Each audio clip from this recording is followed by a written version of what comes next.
नमस्कार, मी सुनीता बुरकुल कुकिंग में सुनीता बुरकुल मध्ये तुम्हा सगळ्यांचं खूप खूप स्वागत आहे। आज आपण आहे ना देवीचं तांबूल किंवा त्याला मुखवास बोलतात ते कसं बनवायचं ते बघणार आहोत। चला तर मग रेसिपीला सुरुवात करू। आता आपण पहिले ना साहित्य बघून घेऊ। हे बघा, इथे मी ना ही नागलीचे पानं घेतलेले, ज्याला की विड्याचे पानं असंही बोलतात किंवा आपण जे पान खातो ना ते पानं घेतलेले आहे। हे इथे मी 6 पानं घेतले। आता त्याच्यासाठी आपल्याला हे ज्येष्ठ मधाची पावडर अर्धा चमचा घेतलेली आहे। त्याचबरोबर आता इथे मी 4 ते 5 लवंग आणि 2 इलायच्या घेतलेल्या आहेत छोट्यावाल्या। इथे 2 चमचे धना पावडर, 1 चमचा तीळ, हे अर्धा वाटी खोबरं घेतलेलं किसलेलं आणि अर्धा वाटी आपल्याला लागेल बडीशोप, आणि इथे 2 चमचे गुलकंद घ्यायचे। बडीशोप घेताना ना घेतली की मग ती ना छान अशी निसून घ्यायची, खडे वगैरे असतात ना म्हणून मग ती निसून घ्यायची। आता आपण आहे ना बडीशोप छान अशी भाजून घ्यायची आहे। बडीशोप भाजली ना मग तिचा छान असा सुगंध येतो आणि खायलाही खूप छान लागते। आपण इथे ना देवीचं तांबूळ बनवतोय, ज्याला की आपण मुखवास पण बोलतो, ते करून घ्यायचं आपल्याला। इथे आज करतोय तर बघा, इथे 2 मिनिटातच लगेच। आता आपण याच्यामध्ये धना डाळ टाकतोय। धना डाळ पहिलेच भाजलेली असते, तरी पण थोडीशी भाजून घ्यायची आपल्याला। आता यामध्ये जाईल खोबरं पण छान भाजून घ्यायचंय।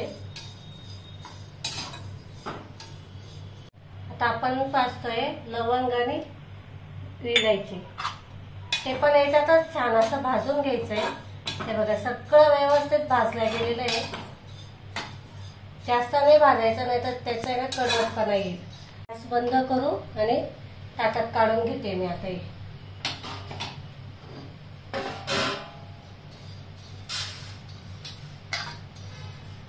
आता हे जे पानांचे मागचे देठ असतात ना हे कापून घ्यायचे आपल्याला,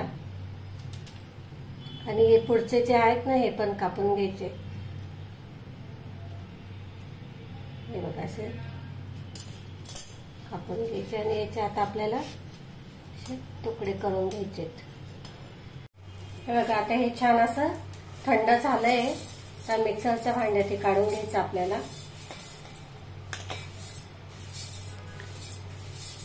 आता आपण याच्यामध्ये तीळ टाकते मी,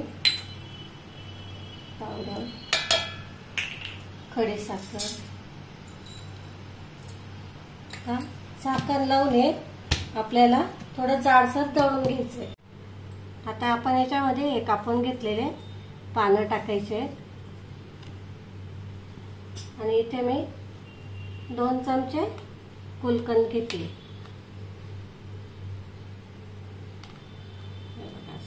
गुलकंद घेऊ, याला पुन्हा आपल्याला थोडं जाडसर दळून घ्यायचंय। हे बघा, इथं मुखवास किंवा आपण याला जे तांबूल बोलतो देवीचं, ते बनवून तयार झालेलं आहे। आता इथे आपण एका ताटामध्ये काढून घ्यायचं आहे। हे बघा, हे सगळं काढून घ्यायचं आणि फॅन खाली 1 तास किंवा रात्रभर ठेवलं तरी चालतं।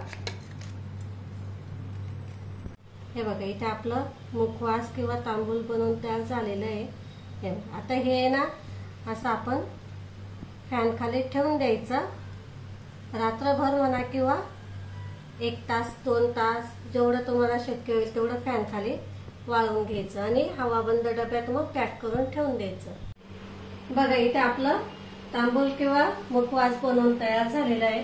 खूप साधी सोपी रेसिपी आहे, जास्त काही लागत नाही याच्यामध्ये।